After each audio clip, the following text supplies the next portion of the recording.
नमस्कार, हरियाणा तक में आपका स्वागत है और मैं देशराज चौहान और इस वक्त है मेरे साथ सन्नी यादव। और सन्नी यादव आपको कोई चेहरा बताने की जरूरत नहीं है क्योंकि सन्नी यादव पिछली 2019 की हम बात करें तो वो भी उस टाइम इलेक्शन लड़े थे और क्योंकि निर्दलीय लड़े थे, टिकट उस टाइम भी नहीं मिल पाई थी। सन्नी यादव जी, आप दौड़ में हैं और टिकट अब की बार 2024 में आपको टिकट नहीं मिली और राव साहब के काफ़ी नज़दीक रहे, आपने स्वागत भी करवाया, गाँव में दौरे करवाए, लेकिन कहाँ चूक रह गई अब? देखिए, ये कहाँ चूक रही है तो मेरे को नहीं पता। और मैं तो इतना जानता हूँ कि भारतीय जनता पार्टी ये कहती थी कि हम नौजवानों को आगे बढ़ाएंगे। तो मेरे खिलाफ जो प्रत्याशी दिया है वो मेरे से दुगनी उम्र के हैं। मैं 36 साल का नौजवान हूँ। और ये नहीं कि नौजवान नौजवान हूँ, मैंने पिछला चुनाव निर्दलीय लड़कर ये भी साबित किया कि लोग मुझसे प्यार करते हैं। 22,104 मत मुझे मिले और बड़ा अच्छा हमारा जनता के साथ प्यार प्रेम रहा। पार्टी ये कहती थी कि जो सर्वे में सबसे आगे आएगा हम उसको टिकट देंगे। तो सर्वे में मेरा और रणधीर सिंह जी का दो का नाम था।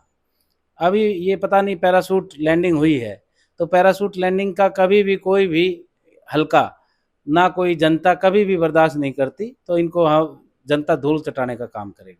सनिया जी, कब से आप बीजेपी से जुड़े हैं और पिछली साल हम बात करें, पिछली 2019 की बात करें तो आपकी कितनी वोट आई थी उस टाइम? देखिए, मैं भारतीय जनता पार्टी से चाहे प्राथमिक सदस्य कभी अभी बना हूँ, परंतु मैंने 2014 से लेकर और 2024 तक जब भी माननीय नरेंद्र मोदी जी प्रधानमंत्री जी का चुनाव हुआ, मैंने भारतीय जनता पार्टी का डोर टू डोर जाकर जनसभाएं कर कर मैं ये हर मंच से कहता हूं, मैं टिकट मांगने गया जब भी बड़े खुले मन से कही थी कि कोई भी प्रत्याशी जो टिकट मांगने आ रहे हैं वो माननीय नरेंद्र मोदी जी का जब भी चुनाव हुआ वो उस समय की एक वीडियो दिखा दे कि मैंने उस समय जाके वहां वोट मांगी है। और मैं आपको 1000 वीडियो दिखा सकता हूं कि मैंने वहां वहां जाके वोट मांगी है।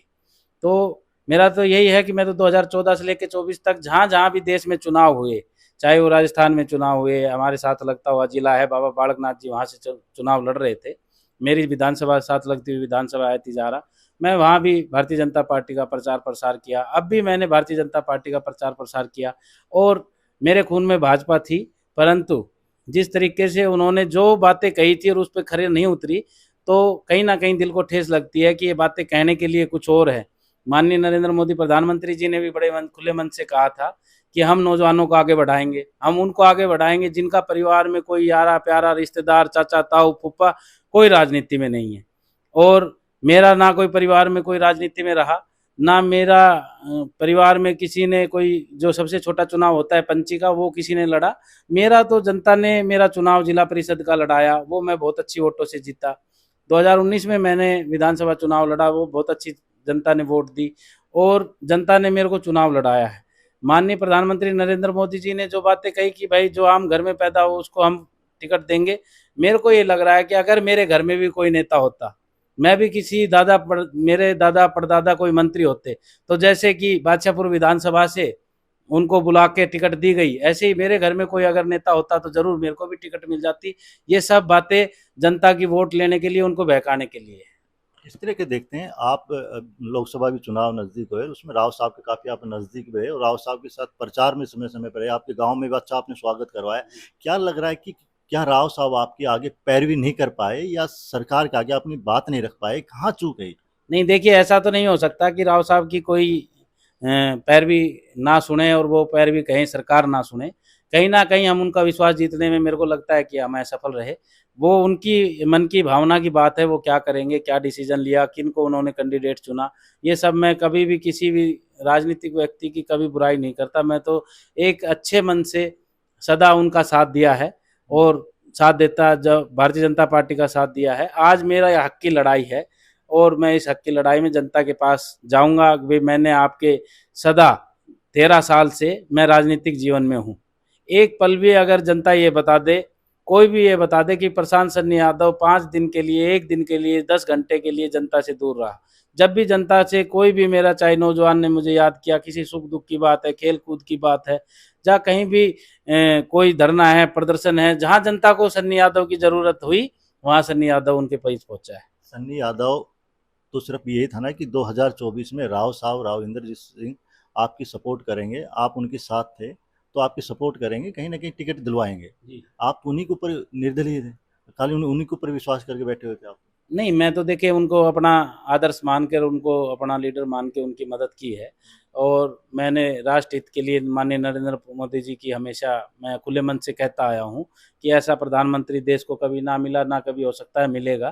तो ये सब बातें थी, वो तो राष्ट्र का चुनाव है। मैं हमेशा जब भी वोट मांगने जाता था, जब कहता था कि राष्ट्र के चुनाव में हमें सब अपनी छोटी बातें भूल कर राष्ट्र हित में जो आदमी काम करे, राष्ट्र हित में जो नेता काम करे, हम उनकी वोट देनी चाहिए। जब राष्ट्र का चुनाव आएगा, देश का चुनाव आएगा, जब हम फिर राष्ट्र हित की बात के बारे में सोचेंगे। परंतु आज इस इलाके का, इस अहिरवाल का चुनाव है, इस अहिरवाल के मुद्दे का चुनाव है, दक्षिणी हरियाणा के साथ जो भेदभाव होता है वो चुनाव है। हम रेवाड़ी की जनता ये चाहती है कि हम एक ऐसा नुमाइंदा विधानसभा में भेजें कि जब भी दक्षिणी हरियाणा की कोई बात आए तो वो डटकर उस विधानसभा में अपने इस हरियाणा की, दक्षिणी हरियाणा की बात रख सके। अब सन्नी यादव जी, क्या आप लगता है कि बीजेपी पार्टी में अभी रहेंगे या फिर बीजेपी पार्टी को बाय बाय कर रहे हैं? नहीं, मैंने अभी प्रेस कॉन्फ्रेंस की है थोड़ी देर पहले, और मैंने भारतीय जनता पार्टी से त्याग पत्र दे दिया। मैंने कहा कि जिस प्रकार से उन्होंने विधानसभा चुनाव के लिए जो घोषणाएं की थी कि हम ऐसे प्रत्याशी को टिकट देंगे जो सर्वे में सबसे ऊपर हो, हम ऐसे प्रत्याशी को टिकट देंगे जो नौजवान हो, हम ऐसे प्रत्याशी को टिकट देंगे जिसमें कोई भाई भतीजा परिवारवाद ना हो। तो इस विचारधारा के साथ हम उनको समझ रहे थे, उन्होंने इस विचारधारा को लागू नहीं किया और हमने उनको त्याग पत्र दे दिया है। मैंने अभी प्रेस कॉन्फ्रेंस करके भारतीय जनता पार्टी छोड़ने का ऐलान किया है, और जल्द ही मैं हमारी जिला अध्यक्ष वंदना पोपला जी से मिलकर उनको त्याग पत्र देने का काम करूँ। तो अभी आगे क्या करेंगे? आप निर्दलीय लड़ेंगे या फिर किसी कोई पार्टी कोई आपको ऑफर कर रही है या किसी पार्टी में जाएंगे, क्या करेंगे आप? देखिए, मेरा मन था भारतीय जनता पार्टी से मैं चुनाव लड़ूं, और भारतीय जनता पार्टी ने मेरी टिकट काट दी। अब मेरा मन है कि मैं जनता की टिकट से चुनाव लड़ूं। इसी संदर्भ में मैंने रविवार को 8 तारीख को सुबह 10 बजे मेरे पैतृक गांव में महापंचायत बुलाई है। वहाँ महापंचायत में हम फैसला लेंगे कि अगर मेरा ये मन है कि मैं जनता की टिकट पर चुनाव लड़ूं, आप सब लोगों की टिकट पर चुनाव लड़ूं, अगर आप कुछ कहते हैं कि उस दल में आप प्रयास करें, तो मैं उनकी बात को स्वीकार करूंगा। जनता के जनार्दन, इस लोकतंत्र में जनता जनार्दन की बात सर माथे पे रखी जाती है। उनकी बात को स्वीकार करके जो निर्णय होगा उसमें मैं प्रयास करने का काम करूँगा। लगता है किसी में आप पार्टी में किसी में जाते हो, समय कम रह गया है, क्या आपको कैच कर पाएंगे या आप उनमें जा पाएंगे? देखिए, ये तो मैंने उनको जिनका भी फ़ोन आया वो बताया है। अभी प्रेस वाले भी पूछ रहे थे कि जी आप उस दल में, उस दल में। मैंने कहा कि अभी समय बहुत कम रह गया, और फिर भी जनता ने अगर मेरे से किसी पार्टी की बात रखी तो मैं उसके प्रदेश अध्यक्ष से, जिला अध्यक्ष से, या किसी भी पार्टी के प्रमुख से बात करके अपनी बात रखने का काम करूंगा। वो क्या होता है वो निर्णय मैं, जनता जो कहेगी।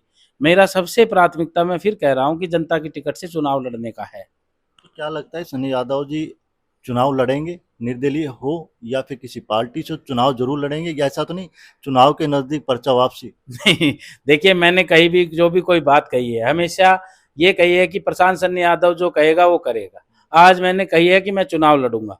हारना जीतना जनता के हाथ में है। कितनी वोट आए, पिछली बार 22,104 जनता ने मेरे को वोट दी थी, मैं उनका बारंबार धन्यवाद करता हूँ। अब जनता जनार्दन जितनी वोट मेरे को देगी वो मेरे को स्वीकार है, परंतु मैं पीछे नहीं हटूंगा। ना हम किसी से सौदाबाजी करते, ना हमें सौदाबाजी राजनीति में पसंद है।